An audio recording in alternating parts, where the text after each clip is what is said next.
대해서 뭐 제가 갖고 있는 뭐 또 제 나름대로 생각은 있지만 이걸 하는 것보다 제가 지금 하고 있는 일이 WTO TBT 대응 쪽에 제가 화학평가 쪽을 맡고 있고요.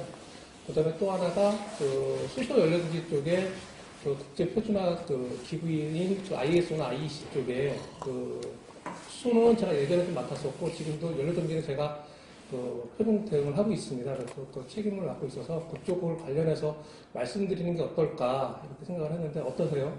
좋습니다. 예, 감사합니다. 그리고 교수님 말씀에 의하면 이게 한 80분 정도만 좀 말씀을 드리고 그 다음에 질의응답. 좀 질의응답을 하면서 이렇게 서로 이렇게 정보 교환하는 시간을 갖는다고 해서 제가 그냥 또 아는 내용들을 가감 없이 그냥 좀 이렇게 왔다 갔다 하더라도 좀 이해를 해주시고요. 제가 좀 여러 가지 다양한 쪽으로 80분 안에 질의응답까지 포함되어 있고요. 아 그래요? 그 다음에는 팀 활동이 아 그래요?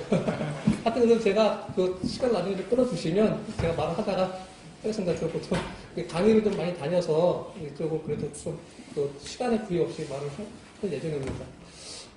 제가 여러분들한테 하나 일단 먼저 말씀드릴 내용은 지금 차트를 제가 좀 자료 찾으려면 시간이 걸리니까 그냥 말로 해도 좀 여러분들이 느끼실 수 있을 것 같아요. 그래서 지금 국제적으로 지금 많은 이제 무역 환경에 다 변하고 있지 않습니까? 그럼 지금 이거 무역 업체분들 다 대응을 잘 하고 있어요. 근데 솔직히 국가에서도 이걸 해주는 거에 있어서 조금 많이 미흡한 게 너무 많이 있습니다. 솔직히. 제가 대응을 해보지만. 그리고 또 어떻게 보면 대기업 위주의, 그러니까 이거는 좀 제가 말씀드린 건 약간 좀 대외비로 좀 해주시면 좀 좋을 것 같아요. 제 개인적인 생각일 수도 있으니까. 이거는 뭐, 딴 데다 말씀하실 필요는 없고. 중소기업을 위해서 하고 있는 거는 물론 한계가 있다는 건 저도 압니다. 근데 그 한계를 고민하고 좀 뛰어넘고 해야 되는데 그걸 하지 못하는 거죠. 뭐, 미래학자가 그랬었죠. 21세기는 어떤 시대가 된다고 말을 했는지 혹시 아십니까? 21세기가 보통 언어의 시대였다고 한다면 21세기는 수학의 시대라고 합니다. 그거는 저는 절대 공감을 하는 거죠. 그리고 또 하나는 20세기는 특허의 시대였다면 21세기는 표준의 시대라고 합니다. 왜 표준의 시대라고 할까요? 수학의 시대고 왜 표준의 시대라고 할까요? 저는 개인적으로 생각을 할 때 어떻게 생각하냐면 기술은 거의 정점에 왔다고 생각합니다. 상품에 있어서 지금 중국이 우리나라 제품들 다 따라왔죠. 그죠? 그리고 우리나라가 지금 하고 있는 것들, 쉽게 말해서 뭐 LCD TV나 PDP TV 같은 이런 TV를 봤을 때 맨 처음 선전할 때 어떤 선전을 하죠? 우리 건 픽셀이 얼마예요? 고해상도입니다. 스피커가 얼마예요? 그다음에 크기가 얼마입니다. 이런 거 갖고 선전하고 막 하다가 지금은 뭘 하죠? 우리 건 바젤이 옆에 뭐 이거 없습니다. 디자인이 없습니다. 이런 얘기를 하죠. 그거 뒤집어 얘기하면 기술은 이제 뭐 우리나라나 중국이나 별 차이가 없다고 봐야죠. 디자인 승부하고 있습니다. 독일에 한번 가보십시오. 제가 5년 전에 가보니까 우리나라의 하이마트 같은 가장 큰 전자 제품 파는 대리점에 정문 앞에 딱 있어요. LG 거하고 삼성 거하고. 그리고 걔네들한테 물어보니까 삼성이 자기네 회사인 줄 알더라고요. 현지화 전략이 하는 거죠. 기술은 어디까지 가는지. 이제 지금 4차 산업이라고 말을 하죠. 4차 산업에서 제일 중요한 게 어떤 걸까요? 자동차에서 봤을 때는 지금 뭐 자율주행을 하지만 자율주행을 하기 위해서 가장 바탕에 되는 기술이 딥러닝 기술이라고 하죠. 그죠? 그런 것들, 뭔가 바꾸는 것들이 어떤 게 있는지는 우리가 알 수는 없죠. 그리고 4차 산업이라고 말은 하지만 어떤 게 4차 산업인지 실체는 솔직히 아직 없다고 저는 생각합니다. 어떤 사람은 4차 산업이 회귀하는 산업이다 이렇게 얘기도 합니다. 뭐 제가 화학이니까 화학의 이런 중공업 시대로 해서 그게 어떤 식으로 바뀐지 모르지만 그게 바로 4차 산업일 수도 있다 이렇게 얘기를 하더라고요. 근데 대부분의 사람들은 전자 쪽을만 중심으로 갖고 얘기를 하죠. 아마 물질의 변화가 있을 수도 있겠죠. 화학이니까. 우리가 알고 있는 뭐 기본적인 물질. 지금 환경규제 무지하게 많이 하고 있죠. 환경규제를 어떻게 하고 있습니까? 물질만 갖고 하고 있죠. 근데 2020년을 기점으로 아마 바뀔 겁니다. 어떤 식으로? 그 물질에 대한 규제에 대한 뭐 농도라 그래야 되나요? 그 규정치가 있죠. 기준치가. 그 기준치를 다 지금 정해져 있죠. 여러분들도 아시겠지만 기준치 정했는데 지금 그걸 갖다가 유럽에서 제품환경 발전이라는 제도를 지금 거의 만들어져가고 있는 거 아시죠? 거기 핵심이 뭐가요? 거기 핵심은 불확도입니다. 제가 볼 때. 그 불확도는 여러분들이 생각하실 때 불확도가 어떤 건지 아세요? 혹시? 가장 쉽게 생각하는 거 실제 있었던 사례니까 제가 술 한 잔 먹고 음주운전을 하다가 걸렸어요. 근데 지금 0.01인가 그렇죠? 맞나요? 0.05. 0.05인가요? 내려가요.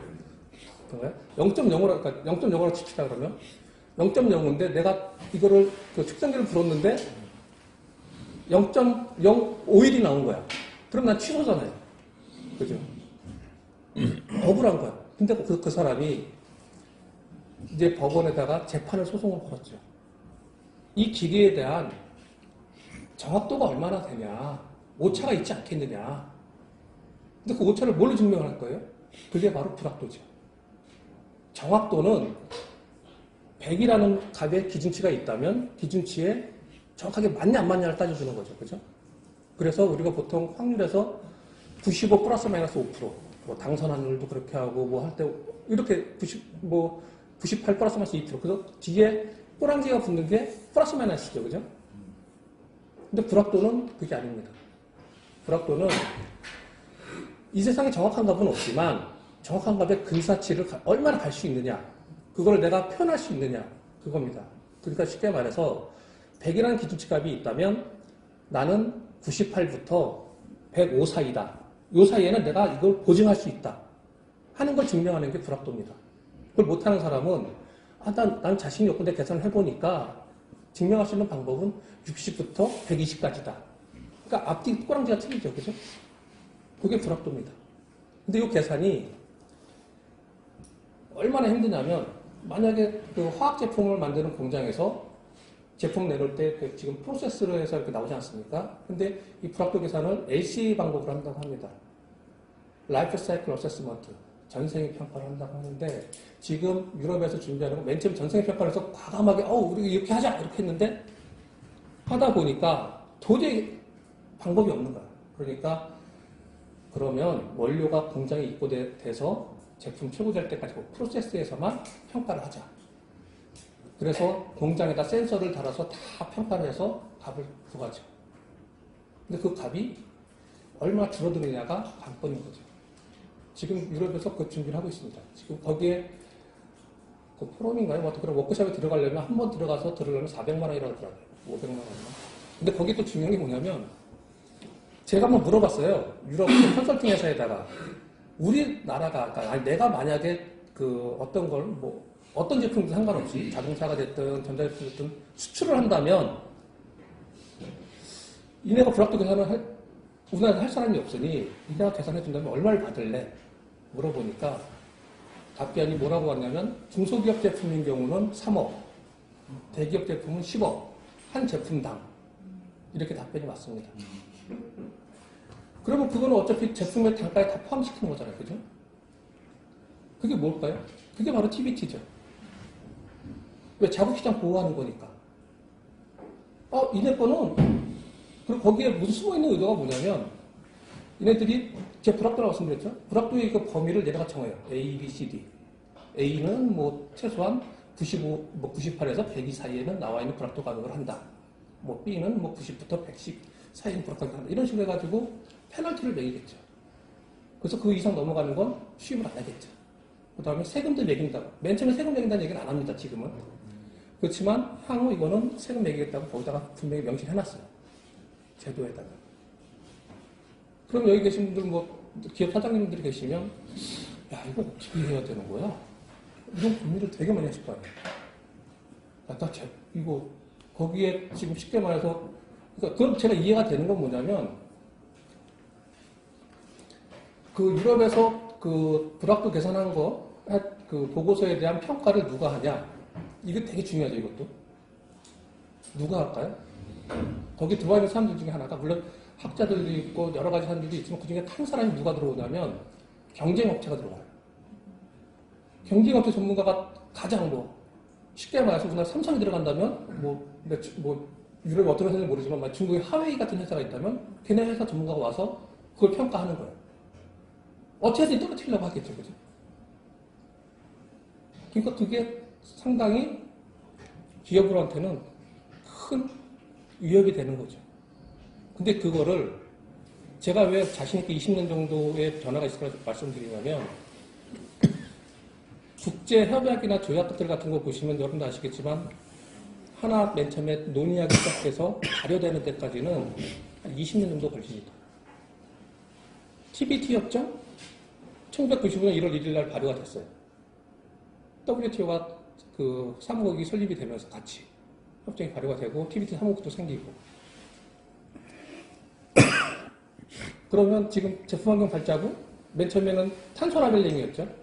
그죠? 우리나라에서도 지금 시행하고 있지만 그런 것들이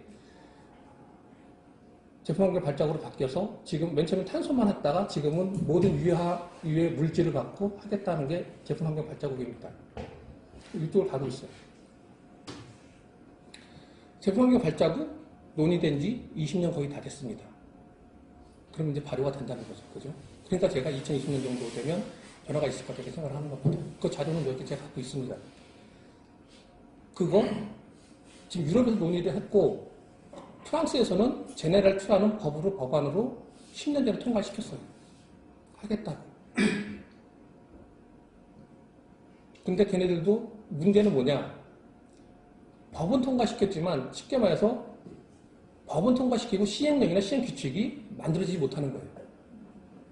근데 지금 메소로로디를 만들고 있는 거죠. 제품당.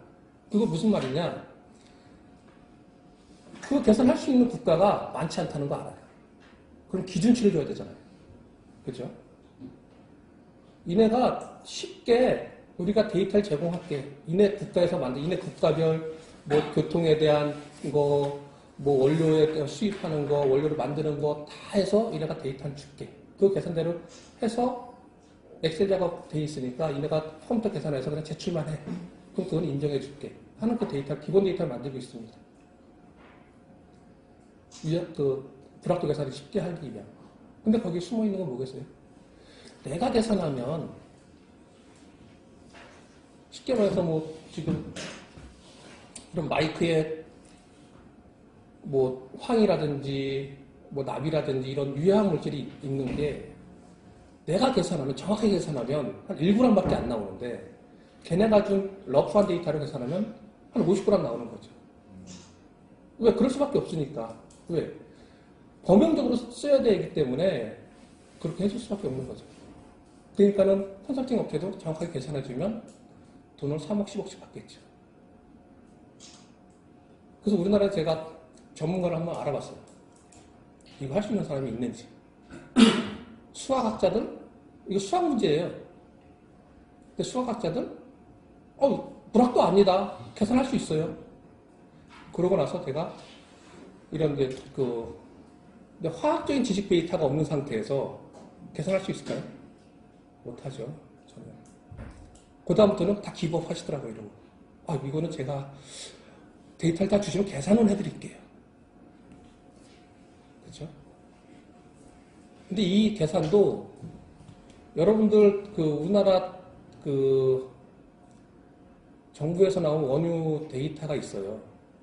그래가지고 우리나라 탄소 발자국인가요? 거기에 보면 원유의 가격이 있어요. 그거 쭉 되는데 거기에 우리나라 그게 그 값이 어디서 따왔냐면 IPCC라고 국제기구에서 따왔는데 그 값에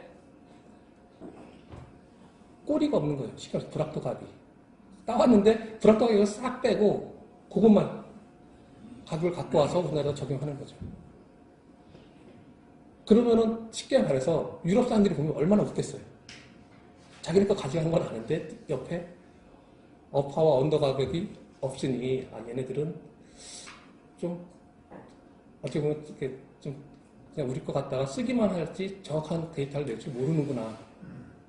우리나라가 지금 올해 어저께인가요 나왔죠. 우리나라가 세계 국가 경쟁력 14위라고. 2단계 올랐다고. 14위인 국가 우리나라가 그걸 대처를 못한다면 좀 창피하지 않을까 싶습니다, 저는. 아무튼. 근데 이거를 계산을 하는 데 있어서 딱 한 분 계산하시더라고요. 제가 아는 범위에서는. 그분은 RPC나 책자를 갖고 원유에 대한 그 계산을 손으로 다 하셨어요. 그래서 값을 똑같이 계산 내는 분은 그 한 분밖에 못 봤습니다. 그러니까 그분이 이제 그런 얘기 하죠. 어떻게 보면. 저한테. 야, 너는 물어와. 내가 계산할게. 그렇죠? 우리 팀을 4명만 짜자. 그래서 그 데이터 관리할 수 있는 사람 하나.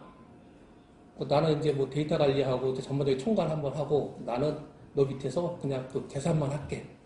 그래서 팀을 4인 1조로 해서 뭐 1년에 한 프로젝트 한 3개만 해도 업체 거 뭐 충분하지 않겠냐. 우리는 그냥 한 2억씩만 받자.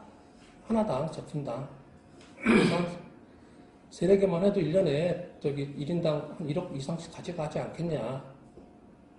아니면 더 크게 판을 벌리든가 이렇게 하자 그러더라고요. 그래서 2020년에 만약 그런 시장이 열린다면 아마 가능할 수도 있겠죠.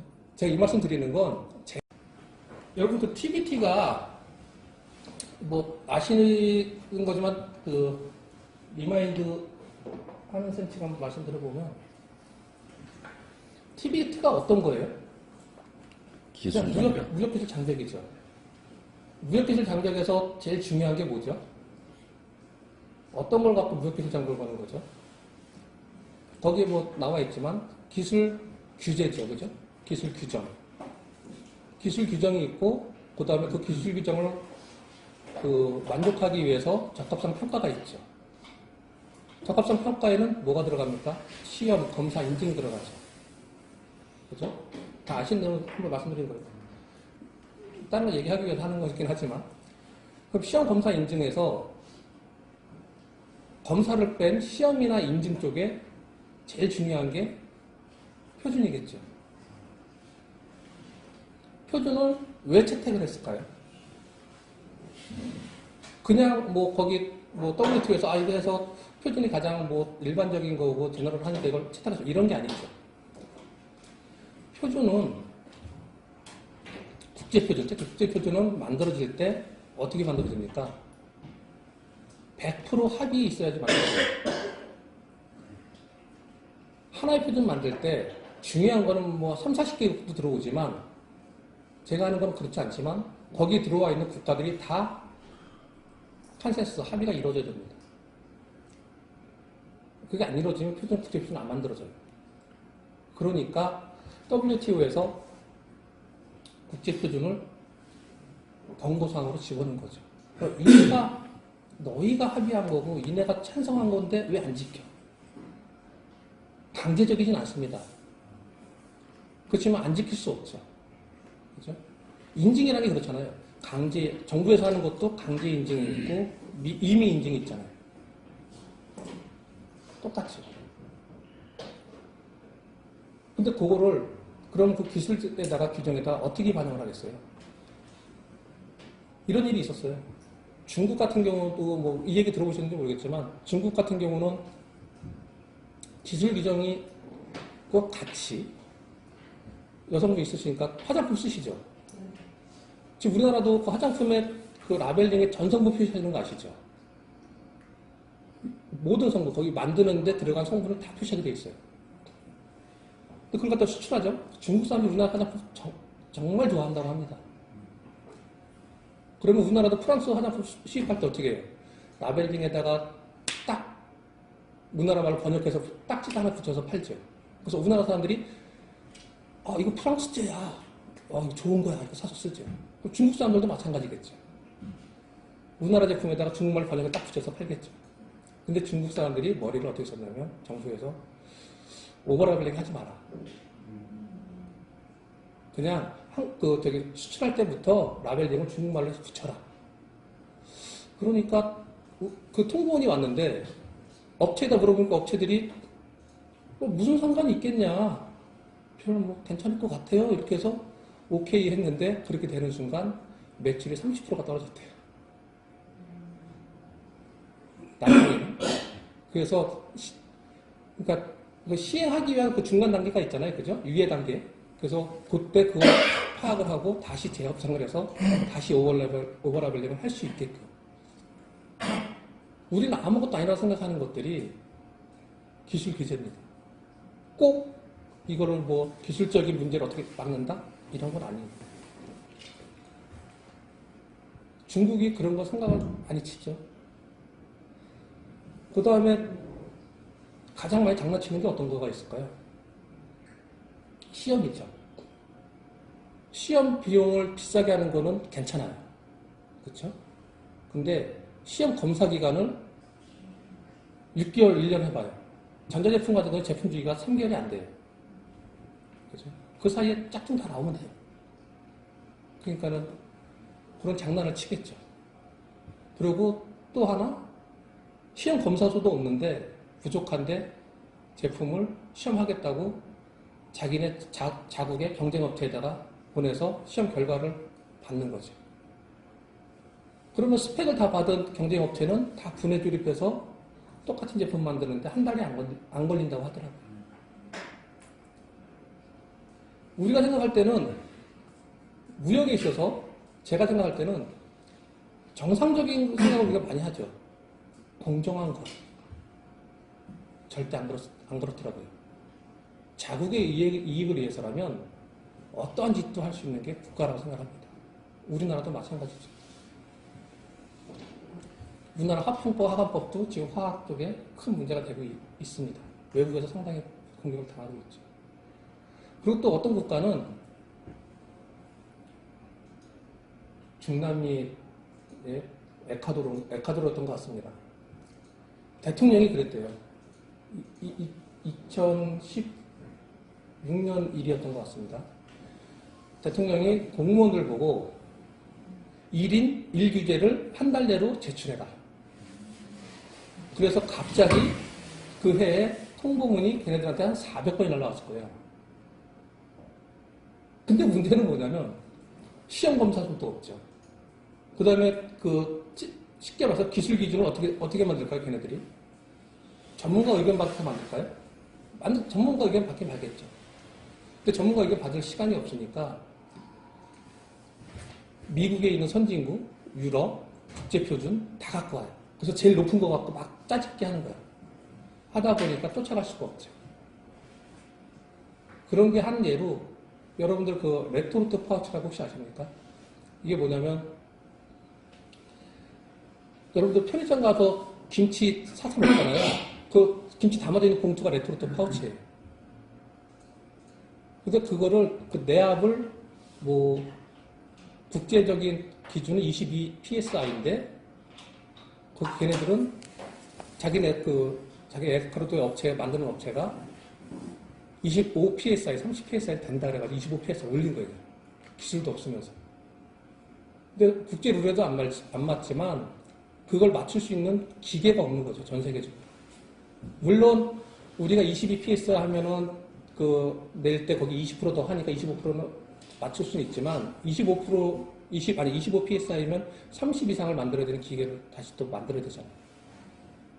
자기네도 못하면서. 근데 자기네 그 회사는 그거 갖다 했는지도 모르겠지만 우리나라가 아마 그것만 1년에 한 100억 정도 수출하더라고요. 그러니까 수입을 못하고 자기네 거 쓰겠다는 거죠. 뭐.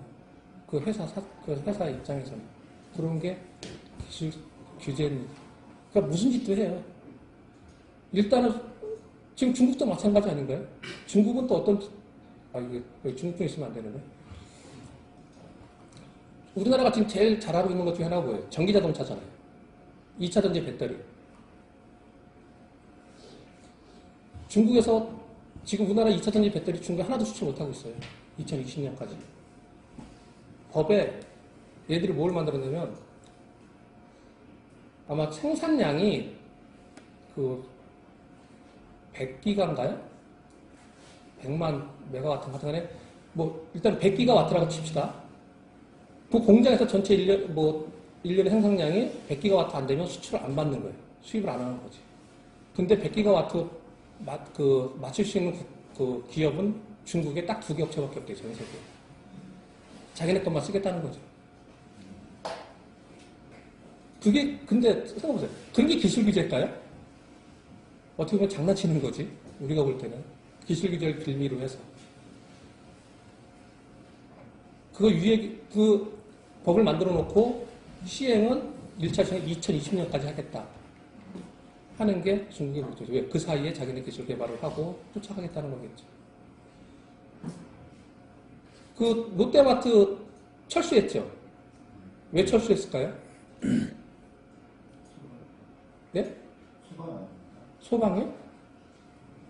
소방으로 이렇게 단소리가 거기가 아닙니다. 관련해서 숨어있는 의도는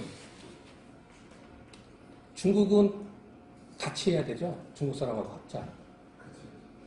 롯데마트는 맨 처음 하다가 안 했대요. 독자로 했대요. 그러니까 중국 정부에서 찍어 놀리기 제일 좋았던 게 롯데마트였죠. 아마 중국하고 합작해서 계속 했었으면 절대 롯데마트가 타겟이 되진 않았겠죠. 그 큰 기업이 쉽게 나가지 않죠. 업체들 얼마나 적자 생기면서 살아남으려고 치열하게 사는데 그분들이 그 손해를 보면서 나갔겠어요. 해도 안 되고 나중에 물론 중국 사람과 합작을 하려 했는데 그것도 이제 안 통하고 하니까 최종적으로는 나온 거겠죠. 사드? 이 문제 때문에 롯데마트? 아니겠죠. 절대 그렇지 않습니다. 어떤 방법으로 누른 거예요? 롯데마트는 어떤 방법으로 다 눌렀어요? 걔네들한테 일단 그때 우리는 TV에서 본 것만 보면 제품 안 사는 걸로 해서 가진 않았잖아요. 그죠? 현대자동차도 한번 그렇게 해서 피해를 많이 받고. 합자법인을 하지 않으면 중국에서는 들어갈 수가 없습니다. 걔네들이 나중에 꼭 보복을 하는 거죠. 쉽게 말해서. 어떤 식으로 보복한 거예요? 그 롯데마트는? 사람들이 롯데마트 물건 안 샀어요. 가진 않았으니까. 그게 가능하니까. 예, 중국 사람들은 그게 가능하더라고요. 우리나라도 그렇잖아요. 일본 물건 뭐 불매운동 하면 솔직히 한 달 뭐 이렇게 잘 안 가잖아요. 원래 한 100명 같은 10명이나 가나요? 잘 안 가잖아요. 근데 중국은 그때 TV 보면 가서 막 이렇게 돌멩이도 던지고 막 그랬던 거 봤잖아요. 그죠? 내장을 갖다가 습격을 하고 막 버틸 수가 없겠죠. 그 JBT 제가 말씀드린 건 연료전지를 좀 그 배경을 하기 위해서 좀 말씀드렸던 겁니다. 그래서 그 국제표준은 만들어질 때 하나 우리가 제안을 하죠. 제안을 하고서 우리나라의 가장 지금 단점이 그 문제점이 뭐냐면 많은 과제들, R&D 과제들이 엄청 많이 있습니다. 하시는데 지금 국가에서 많이 바꾸려 노력을 하고 있지만 안 되는 것 중에 하나가 과제를 제안할 때는 표준도 집어넣어서 하라고 분명히 말을 많이 해요. 해당되는 과제에는. 근데 거기에 뒤에 단서 조항이 그게 없어요. 국제표준을 제안하다든지 아니면 최소한 KS 표준은 그 제안해서 통과되는 것까지는 해야 되는데 안만 맞는 거죠. KS 표준안, 국제표준안. 그거 표준하지 않은 사람들 보면 뭐 있나 보다. 왜? 표준한 사람이 없으니까. 다 R&D 하신 분이니까 뭐 이게 표준 아닌가 보다 하고 그거는 결과물에 대한 평가를 거의 안 합니다.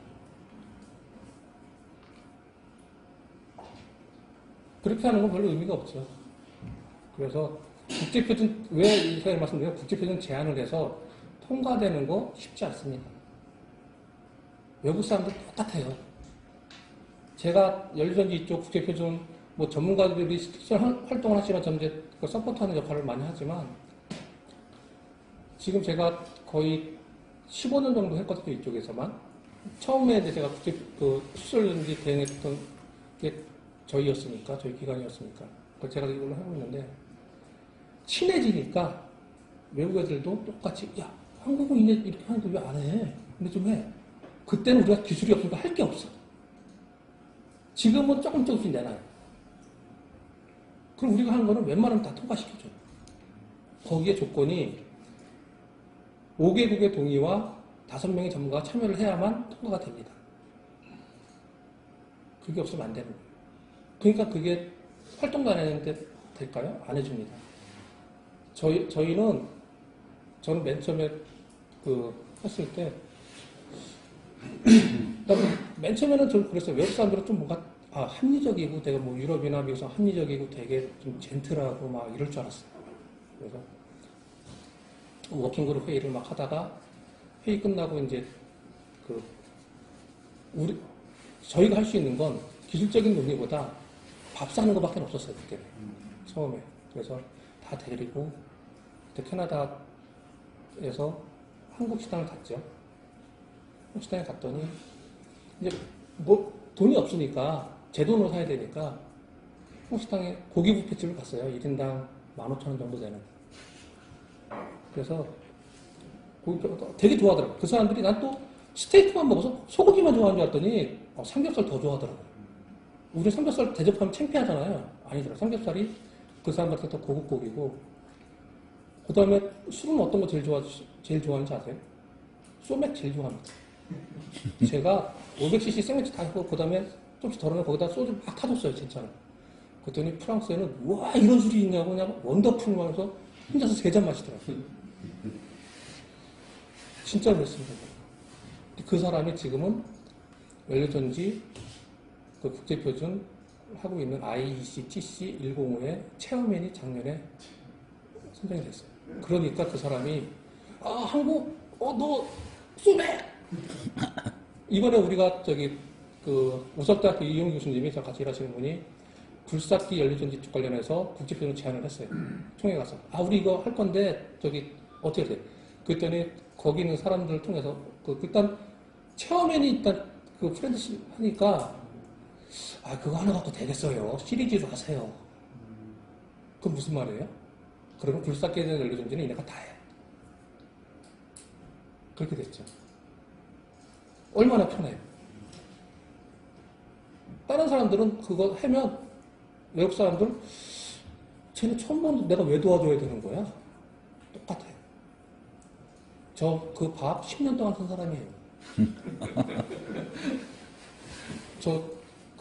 맨 처음 어떻게 되냐면, 지금은 이제 뭐 제가 회사 돈으로 사기도 하지만, 맨 처음에는 회사 돈으로 못 사니까, 같이 갔던 분들하고 출장비 좀 남잖아요.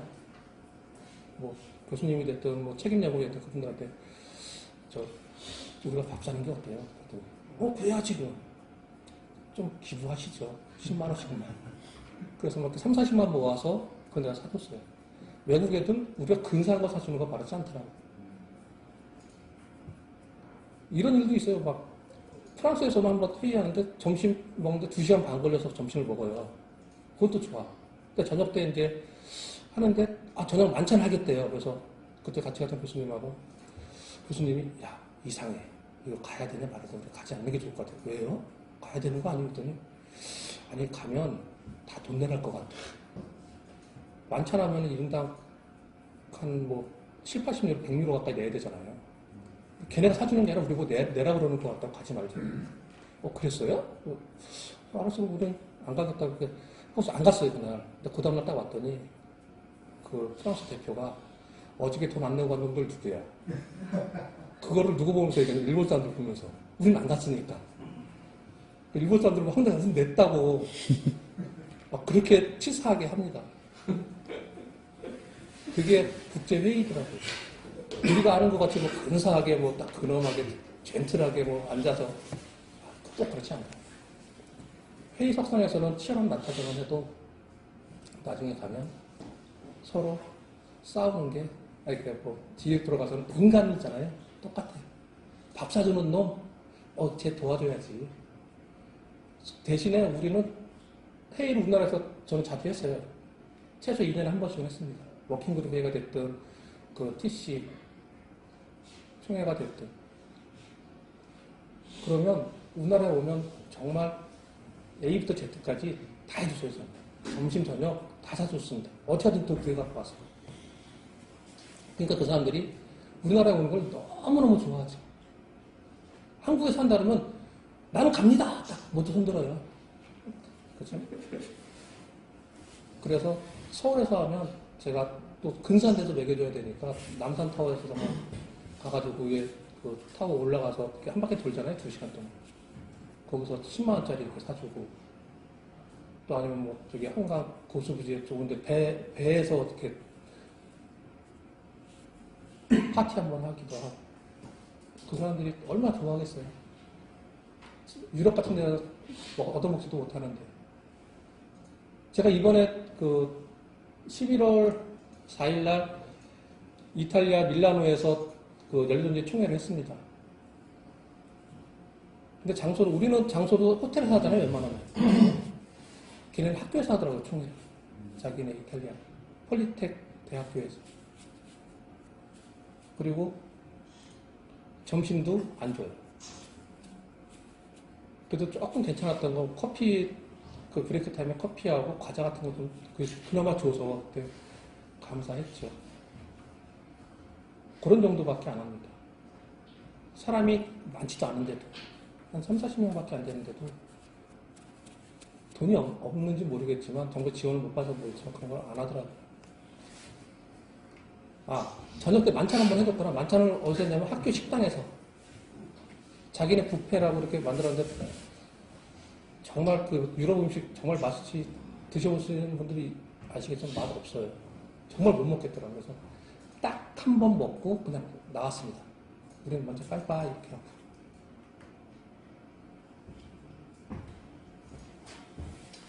네, 제 사업을 소개하는 걸로 좀 하겠습니다. 지금 연료전지 제가 지금 하고 있다고 말씀드렸고요. 이 사업이 지금 내년 12월 때까지 일단 하고 아마 계속 이제 뭐 지금 15년째 하니까 뭐 큰 이상이 없는 이상 계속 할 겁니다. 이게 산업부에 그 신재생 에너지과로부터 그 펀드가 이제 출자가 되는 겁니다. 그래서 맨 처음에는 5억 정도 해가지고 태양광, 풍력, 수소 유전지만 지원했었죠.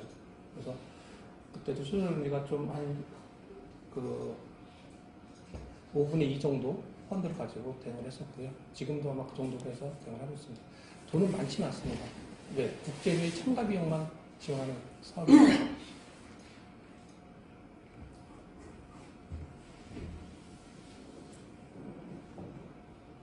이런 내용 다 아시죠? 뭐 더블 출범이나 협정이나 뭐 그것도 다 아시는 내용이니까 넘어가도록 하고요. 이것도 넘어가도록 하겠습니다. 이 적합성 평가가 그냥 간단하게 언급만 했는데 적합성 평가가 무역 규제 쪽에서 제일 중요한 말이죠. 그래서 보시면 적합성 평가에 대한 내용이 기술적 요구사항에 대한 적합성에 대한 기준이에요. 그래서 거기에는 뭐가 들어가 있냐? 시험, 교정, 검사, 인증 들어가 있죠. 이거를 적합성 평가를 기본이 되는 게 표준인 거죠. 여기에 기술적인 요구사항이라고 되어 있잖아요. 그 기술적 요구사항이 제일 중요한 시스템 요구사항이라고 표준에 정확하게 있습니다. 그래서 표준이 적합성도 제일 중요한 게 표준이라고 보시면 되는 거죠. 계량은 뭔지 아시죠? 쉽게 말해서 저울이라 생각하시면 돼요. 측정 얼마나 정확하게 하는지. 여기 계신 분들 다 경험해 보셨을 거예요. 나이 드신 분들은 뭐 TV에서 나왔지만 소비자 고발에 수산시장에 가서 광어 1kg 뜨는데 실질적으로 재보니까 600g이었다. 그렇죠? 그 다음에 내가 정육점 가서 고기 한 건 옛날에는 600g, 지금 500g이지만 지금 500g 내가 샀는데 실질적으로 재보니까 450g이더라. 되게 많죠. 속이는 방법, 그러니까 그 사람들이 행동으로 속이는 거 말고 저울 자체, 앞으로 저울 자체에 0점 조절이 안 돼 있는 거죠. 원래는 뒤에 그 검사 필팅이라고 있어야 됩니다. 1년에 한 번인가 2년에 한 번씩 받아서 딱 비춰야 되는데 그걸 안 하는 거죠. 그리고 여러분들이 가장 대중교통 사용하는 것 중에 하나가 택시잖아요. 택시에 보시면 그 요금 나오는 그 메타기에 옆에 조그맣게 보면 이렇게 딱 쇠를 이렇게 해가지고 막아져 있는 거 혹시 보셨나요? 그게 뜯어져 있으면 그 법적 처벌을 받습니다. 근데 걔네들이 그거 갖고 사기를 쳐요. 왜? 다시 묶으면 되니까. 완전히 잘랐다가 똑같은 거 사다 묶으면 되니까. 제가 경험한 건 아니지만 제 여자친구가 경험했던 건데 김포공항에 내려서 그 집이 그 반포였어요. 반포까지 택시를 타고 가는데 이제 택시 기사가 확신이 있었나 봐요. 여자친구한테. 야, 나 재밌는 거 보여줄까요? 딱 이래. 뭔데? 그랬더니 여기서 저희 집까지 얼마 나와요? 그랬더니 한 2만 원 나오는 것 같아요. 이렇게 얘기했더니 그러면 내 2만 원만 받고 마켓 안 나서 2만 원만 받고 제가 재밌는 거 보여줄게 하면서 손을 이렇게 쑥 넣어서 뭐 하나 딱 만지더래요. 그랬더니 집에까지 택시비가 12만 원 나오더래요. 내 타기 표시가. 그러니까 외국 사람들한테 속이기 얼마나 좋아요. 왜? 제가 스위스 그 WTO 그 회의를 가서 하고서 저녁 때 이제 제가 갑자기 배 아파가지고 화장실 가는 바람에 저랑 같이 있는 사람 4명인데 나 혼자 버스 내려서 화장실 갔다 오고 나서 다시 버스 타야 되는데 미안하잖아요. 그래서 호텔까지 간 거 내가 택시비가 낼 테니 택시 타자. 그래서 2km 택시 탔어요. 그랬더니 2km 택시비가 우리나라 돈으로 46,500원 정도 나오더라고요. 그러니까 그런 사람들이, 그런 외국 사람들이 뭐 스위스는 더 비싼 거지만 독일도 그러고 미국도 그러고 택시비 많이 나오잖아요. 당연히 한국도 비싼 거 같다고 내는 거지 뭐. 그렇죠? 그런 게 그 사람들 속이면 한도 속이지만 이 대량이 시험에서도 많이 문제가 되겠죠. 그러니까 국가별로 이네 시험 성적서 인정입니다. 그렇죠? 우리나라 가장 큰 뭐 KTR 한국항공화시험연구원이든 뭐 한국전기전자 시험연구원이든 생활환경 시험연구원 이런 데가 많지 있지만 우리나라 시험 성적서 외국에서 잘 인정 안 해주잖아요. 그렇죠? 이네 데이터를 내가 어떻게 믿어야 돼? MRI 체결 안 하면 안 하죠. 그렇죠? 이 분야가 숨어있는 분야겠죠. 그렇죠? 나중에 이 분야가 바로 아까 제가 말씀드렸던 제품환경 발자국의 그래프 쪽에 걸리는 거죠. 인정은 뭐 다 아시죠? 인증기관을 적합성을 판단해서 그 권한을 부여해주는 기관이 인정기관이고 이 기관은 정부에서 한다는 거는 여러분 다 아실 거예요. 이게 바로 여러분들이 아시는 국가품질기관의 구조의 핵심 요소가 되는 거죠. 표준과 계량과 인정. 인정에는 뭐 인증이나 검사나 이게 포함되는 거니까. 그럼 우리가 국제표준을 왜 해야 되는지, 뭐 사전에 제가 말씀드린 여기 계신 분들도 다 아시겠지만, 여러분 시장을 선점할 때 어떻게 선점을 하죠? 새 제품을 만드는 게 아주 없던 제품을 만드는 게 아니죠. 제가 옛날에 제약회사에 있었을 때 비타민C를 만들었어요. 어떻게? 우리가 아는 거는 이렇게 그 터블리트에 이것도 동그래가지고 납작한 거 먹죠? 그때는 그냥 노란 알약같이 아주 동글동글한 거. 아마 여러분 드셔보셨을 거예요. 그걸 맨 처음에 만들어냈어요. 그 회사에서. 그래서 그 회사에서 만들고 그거 갖고 많은 돈을 버니까 경쟁회사에서 다 만들어냈죠. 근데 시장 선점한 효과는 최소 2년 이상 가더라고요. 안 뺏기더라고요. 소비자한테 그 인식도가 되게 무서운 거더라고요. 그러니까 우리가 갖고 있는 기술이나 표준을 국제표준을 하는 거는 되게 중요하겠죠. 여기에 요즘에 숨어있는 거 있잖아요. 표준 특허라고. 물론 특허를 내가 갖고 있는 기술은 다 공개해야 됩니다. 근데 여기 숨어있는 게 어떤 것들이 있냐면 우리가 지금 연료된 자동차 같은 거 돌아다니고 있죠. 연료 자동차를 연료를 주입하는 게 수소죠. 근데 그 국제표준에서 ISO TC 197에서 수소 연료에 대한 품질에 대한 국제표준을 만들었어요. 누가 주도했냐면 일본 사람들이 했어요. 근데 거기 핵심이 되는 내용은 뭐냐면 임퓨리티, 불순물이 얼마나 있어야 되느냐. 거기에 가장 그 수소에는 없어야 되는 불순물이 황입니다. 이산화황 같은 게 없어야 되는데 그거는 왜냐면 연료전지에 그 피도 현상을 줘서 연료전지를 멈추게 하는 게 있었기 때문에 그건 거의 없어야 돼요. 그래서 맨 처음에는 이 ppm을 했었어요. 근데 이 ppm도 안 된다. 일본에서 실험해보니 자기 실험해보니 이거는 이 ppb로 가야 된다 하고 결과치를 내놨어요. 근데 그때 그 표준을 그 논의화석을 만들려고 할 때 이 PPB라는 거는 우리나라에서 측정할 수 있는 디텍터가 없었습니다. 전국에 2대가 있었던 걸 제가 기억을 해요. 이 PPB라는 건 뭐냐면 10억 분의 하나예요. 그러니까 10억 개 중에 2개가 불순물이 있으면 안 된다는 거죠. 그 이상 있습니다. ppm은 100만 개 중에 2개 거고 차이가 엄청난 거죠. 그러니까 그거를 내가 잡아내려면 그 디텍터가 검출기가 얼마나 비싸겠어요. 우리나라에 2대밖에 없다고 말씀드렸잖아요. 거기 숨은 이유가 뭐겠어요? 일본 애들이 그 회의에 장비 업체들이 8명이 들어왔어요. 그때 그거 만들 때 일본 사람들이 15명이 와요. 회의는 22명이 하는데 일본 사람들 막 떠들어대면 그거 갖고 막 못해요. 사람이 군중심리에 의해서 넘어가더라고요. 물론 나중에는 이제 또 바꿨지만 그때는 그걸로 이 PPU로 통과가 됐습니다.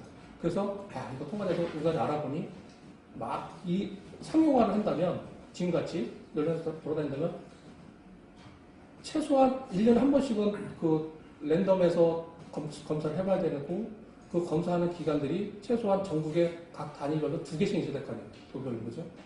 근데 그 장비가 하나에 10억이에요. 검사. 그렇죠? 근데 뭐 이런 정도 따져도 20개 이상은 필요할 거 아니에요. 그죠? 20개만 필요하겠어요? 더 필요하겠지. 그걸 팔아먹기 위해서. 그렇죠? 그게 표준입니다. 그리고 특허를 둔다 해도 특허를 저희가 어떤 식으로 둘까요? 공개 특허긴 하죠. 다 검사합니다. 근데도 특허를 이렇게 바꿔서 공개 특허인데도 아까 제가 말씀드린 선점한다는 거. 그게 들어가면서 자기 시장 선점이 가능하니까 그렇게 해서 집어넣어서 합니다. 그렇기 때문에 우리나라도 꼭 해야 되는 것들은 정말 해야 됩니다. 우리가 쫓아가지 못하는 기술은 과감하게 포기하더라도 우리가 할 수 있는 것들은 먼저 선점을 해야 된다는 거죠.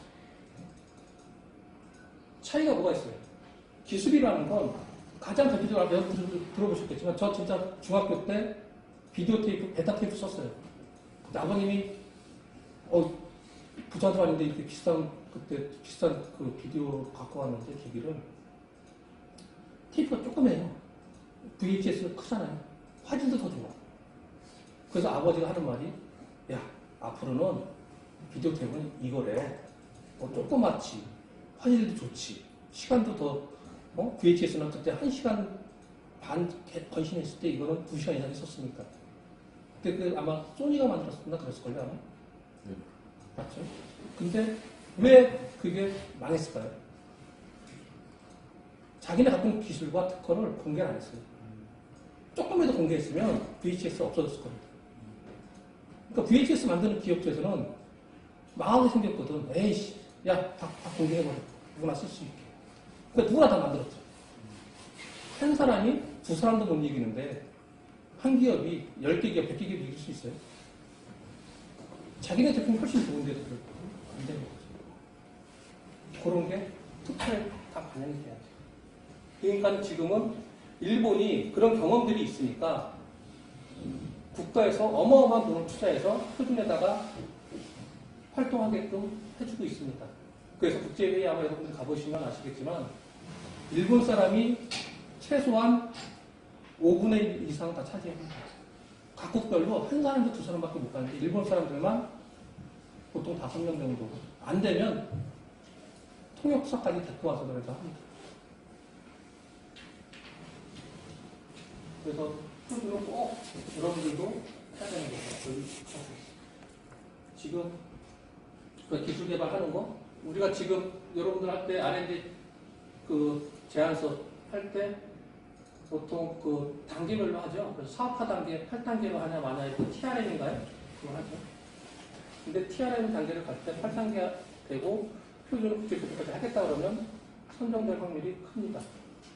저도 심사를 많이 다니지만 저는 그 표준 쪽이니까 표준을 물어보면 자신있게 얘기하지만 실질적으로 보면 하지 못하는 분들이 있다고 쉽게 말해서 난 기술 개발하는 사람인데 왜 그것까지? 저는 교수님도 그러고 그 연구소의 책임 연구원들도 그러고 다 똑같아요. 근데 최소한 여기 계신 분들은 표준에 대해서 다 아시는 분들이니까 어디 가서도 야, 표준 정말 중요한 거야. 근데 그냥 중요하다고만 얘기하지 마시고 왜 중요한지에 대해서 몇 마디만 해주세요. 최소한 TBT란 얘기 한마디라도. 그럼 그 사람 TBT가 뭔데? 뭐 하는 건데? 너는 몰라도 돼. 그냥 TBT라고 그냥 나중에 인터넷 찾아봐. 그럼 되지. 이렇게 얘기해 주시면 돼요. 사람이 궁금하게 만들어야죠. 연료전지는 그 기자가 지금 수소 경제 시장 2040년을 예상하고 있죠. 수소를 쓰기 위한, 연료를 쓰기 위한 기반은 연료전지라는 거죠. 우리가 석유를 쓰고 있죠. 석유를 연료로 가지고 자동차도 돌리고 있고, 또 석유에서 나오는 가스를 통해서 집에 있는 보일러도 돌리고 있고, 또 석유나 석탄을 가지고 우리가 발전소를 통해서 발전을 해서 전기를 얻고 있죠. 그런 것들을, 모든 것들을 다 바꾸겠다는 거죠. 그게 수소연료인지 수소 경제 시대입니다.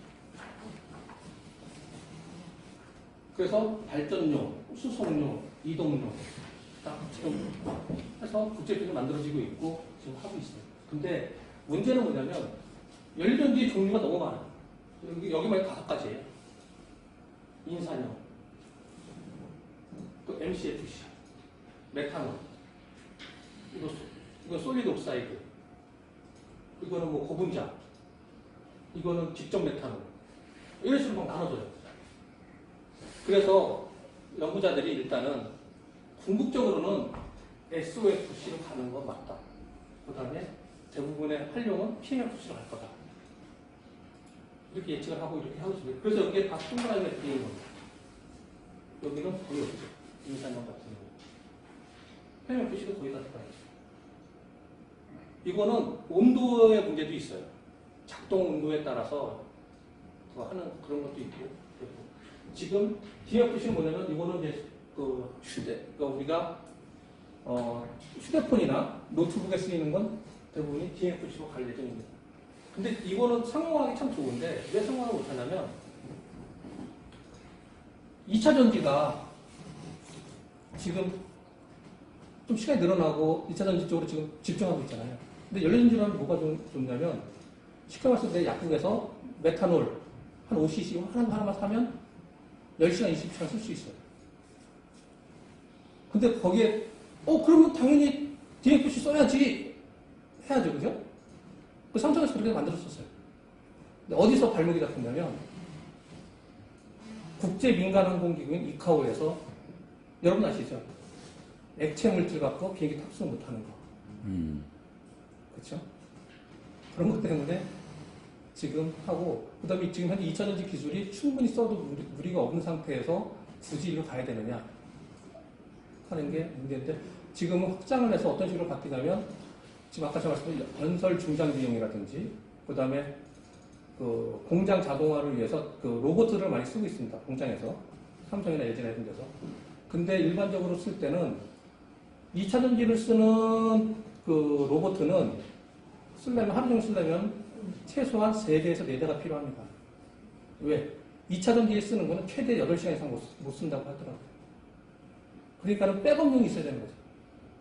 돌리려면. 근데 연료전지는 연료만 주입하면 계속 도니까 최소한 30% 이상은 줄일 수가 있는 거죠. 그래서 이쪽으로도 지금 연구가 많이 되고 있고, 또 어느 쪽에서 많이 쓸까요? 제가 이쪽에 관심이 많아서 말씀드리는 겁니다. 삼성에서 그 사회 그 환원을 위해서 구상을 했던 것이 지금 무산이 됐지만 활동이 뭐냐면 장애인들 이 휠체어, 전동 휠체어 타고 다니잖아요. 그걸 이쪽으로 바꿔주려고 하셨어요. 3,000대 정도. 좋잖아요. 그렇죠? 왜? 그 배터리도 여러분 휴대폰 1년 정도 쓰면 성능 반 정도 이렇게 휴대폰 떨어지잖아요. 그렇죠? 지금 전기자동차의 딜레마도 그거잖아요. 뭐 10년 보증한다고 하지만 좀 갸우뚱하죠, 그죠? 그 다음에 나중에 그 배터리도 또 폐기물이 또 심하니까 그것도 어떻게 처리할 건지.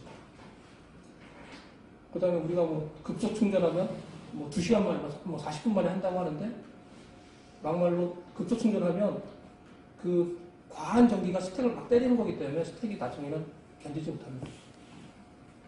아마 나중에는 그런 말도 사용할 사람도 있을 거예요. 급속 충전은 뭐 급한 경우 아니면 사용하지 않기를 권장드리겠습니다. 뭐 이런 말이 나올 수도 있을 것 같아요. 제가 보기에는.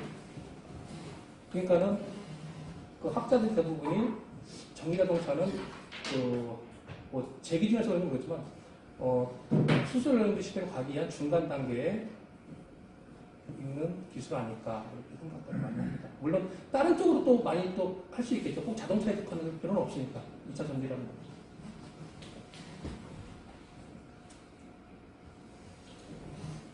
표준은 만들어질 때 지금 연료전지 신생이잖아요, 지금. 따끈따끈한 신생 표준 기구입니다. 그래도 이게 1999년인가? 지금 한 20년 넘었죠. 표준이 많이 만들어지지 않았어요. 만들어지는 거. 그냥 여러분 아마 생각했어요. 내가 회사를 하든 뭘 하든지 간에 전체적인 큰 그림을 그려놓고서 시작을 하지 세부적인 거 생각 안 했어요. 표준도 똑같습니다. 여기 보시면 용어 정의 같은 거 빼고 컴포넌트 쪽, 노즐 쪽, 그 다음에 발전용 쪽, 그 다음에 수송용, 그 이동용, 포터블 쪽 이렇게 나눠져 있는데 여기에서 딱 보시면 발전용을 예를 들어 봅시다. 발전용에 보면 표준이 만들어지는 게 안전, 성능, 설치 이 세 가지밖에 안 만들어요. 뭐 밑에 있는 건 뭐 스몰 스테이션은 이거는 가정용이니까 똑같은 거니까. 다른 데도 마찬가지예요. 여기 마이크로 쪽도 안전, 성능, 그 다음에 호환이. 이거는 갖고 다니는 거니까 호환이니까 설치가 아니죠. 그죠? 제가 말씀드린 건 뭐냐면 큰 카테고리로만 움직인다는 거예요. 지금 그냥 이거 제품 하나 만들면 이거 제품에 대해서 얼마나 안전이 있는지, 그리고 이 제품에 대한 성능 그 효과가 얼마나 나오는지, 그리고 이거는 내가 다른 거랑 호환이 얼마나 되는지 요거까지만 하는 거죠. 여기에 들어가 있는 부품의 세부 부품들 이런 거 전혀 안 하는 거죠. 지금 이제 조금씩 시작을 합니다.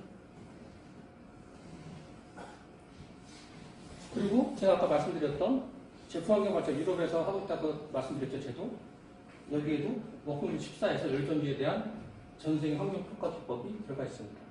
LCA 기법. 여기에 더 들어가면 이제 제가 말씀드린 언설턴티 내용이 들어가겠죠.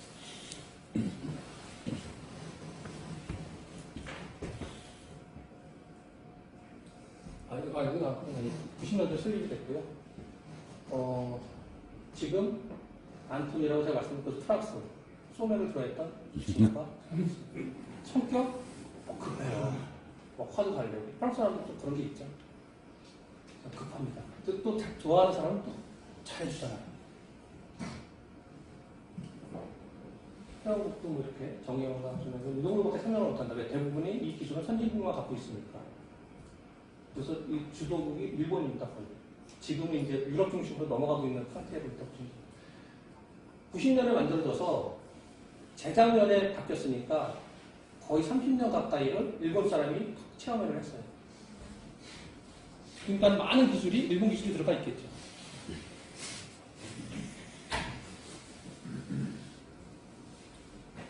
거기에 이제 뭐 이렇게 여기 투자 전략에 보면 여기 보시면 제가 말하는 뭐 안전이나 설치나 뭐 호환이나 뭐 이런 쪽으로만 지금 성능 시험하고 이런 식으로만 한다고 했는데 여기에 이제 향후 전략 자체를 보면 뭐 대상 품목을 뭐 드론도 하겠다 뭐다 이렇게 품목도 정해져 있지만 세부적으로 들어가는 핵심 기술들, 부품 기술들이 여기 들어가 있습니다. 향후 하겠다. 이것까지 상호 관계에 대한 기술가 있고요. 그 다음에 여기 들어가 있죠. 엔진 하고 여기 어디 있었는데 그래서 그런 부품들에 대한 내용까지도 지금 전략에 포함되어 있습니다. 그 다음에 그 표준을 그 IEC-7010의 전략을 만들고 있지만 그냥 단독으로 만드는 게 아니에요. 관련된 뭐 표준화 기술들 여기에 IS-7197가 들어가 있죠. 수소 기술. 여기 와서 같이 얘기합니다. 총회 때는. 일단 뭐 TC22 육상 자동차입니다. 자동차 쪽에서 전문가들이 온다는 거죠. 이런 사람들하고 같이 하고 그 이외에 유럽의 뭐 커미션 기구들도 와서 같이 한다는 걸 수 있습니다. 유럽이 왜 표준을 많이 오는지 아세요? 미국이 되게 싫어해요. ISO나 IEC. 왜 그럴까요? 자기네 주도로 안 하고 유럽 주도로만 하니까. 여러분 아시겠, 뭐, 그냥, 모른다 말씀드릴게요. 모르는 상태하고 제가 가정을 하고. ISO하고 IEC 국제표준화 기구하고 유럽하고 MOU 체결한 거 아시죠? 그래서 자기네 유럽 표준은 2차 논의, 되냐 안 되냐. 기술적 논의가 아니라 되냐 안 되냐. 문서적인 것만 작업해서 바로 국제표준화 할 수 있도록. 이게 미국이 얼마나 싫어하겠어요.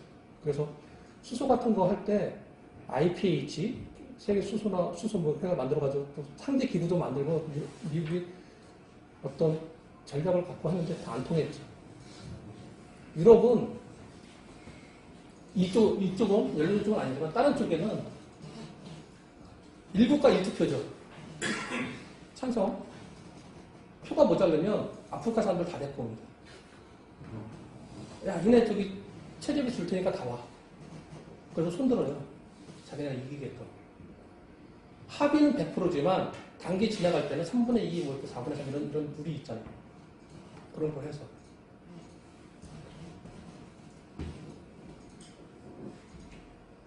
여기 보시면 뭐 제가 말씀대로 뭐 발전용이 있고 수송용이 있고 그다음에 휴대용이 있고요. 그다음에 기타 뭐 핵심 부품이 단위셀이라든지 지금 제가 말씀드린 전생 팝업 이런 식으로 해서 구성되어 있습니다. 전체적으로는. 근데 여기서 잘 보시면 일본이 많죠. 콤비너가 일본. 우리나라 딱 하나 있죠. 자랑스럽게. 이것도 우리가 뺏어온 겁니다. 일본 거였는데.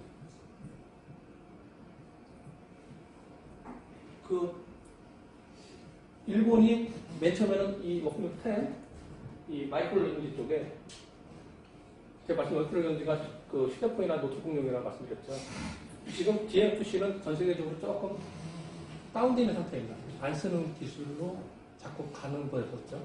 근데 기술은 그때 제가 그랬어요. 교수님, 기술은 바뀝니다. 시대가 변하면 DMFC가 다시 뜰 수도 있습니다. 그게 바로 삼성이었죠. 일본에서 그러니까 이건 핵심 기술이 아니라 뭐 버렸던 기술을 갖고 와서 했던 게 반도체였죠. 그래서 세계 1등 기업이 된 게 삼성이지 않습니까? 뭐 저는 그렇게 얘기 들었습니다. 그러니까 그런 식으로 봤을 때 이것도 모릅니다.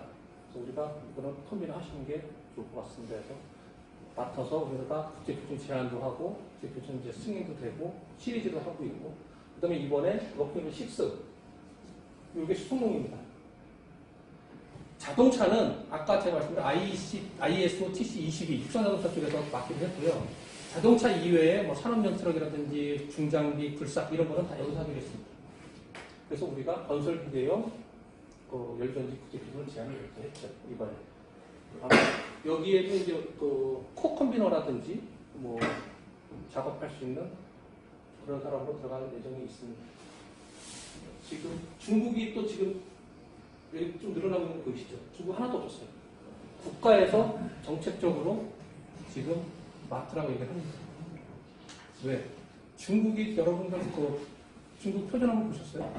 이쪽은 안 보셨겠지만 이쪽은 신산업 분야잖아요. 아직 체계도 안 잡히는 분야인데도 중국 표준 다 만들었어요. 되게 엉성해. 엉성한데도 걔네 다 만들었어요. 그리고 야 우리 표준 다 있어.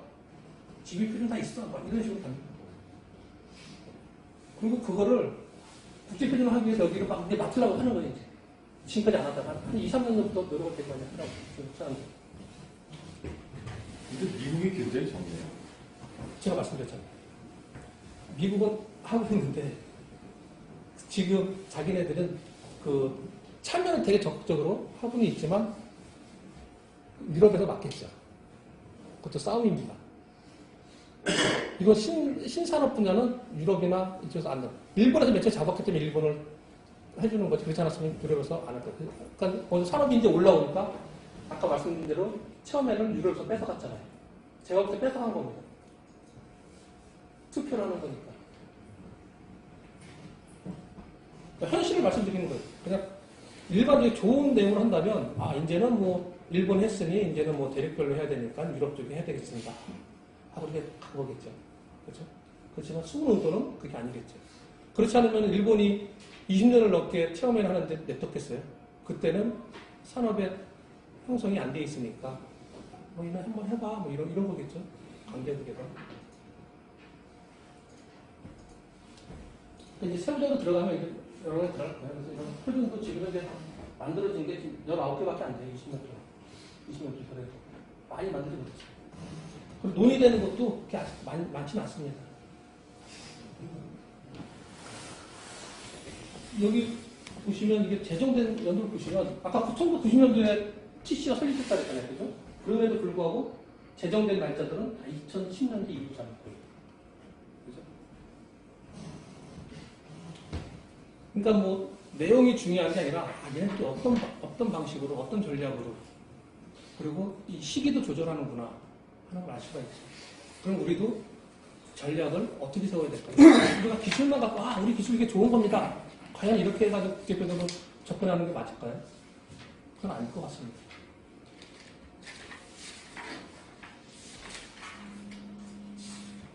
뭐 개발 현황 같은 경우는 뭐 지금 거기 시리즈로 하고 있는 거니까 큰 건 없습니다. 여기서도 보시면 이제 지금 아까 14개 작업판이 있다고 하는데 실제로 움직이는 건 10개 작업판이 움직이고 있죠. 작업판별로 지금 진행되고 하는 걸 여기 좀 나타내고 있습니다. 근데 여러분도 아시겠지만 국제표준에서 문제는 뭐예요? 언어적인 문제. 일본 사람이 작성한 국제표준은 이상해요. 무시하는 게 아니라 역시 동양식 언어를 중심으로 만들어져요.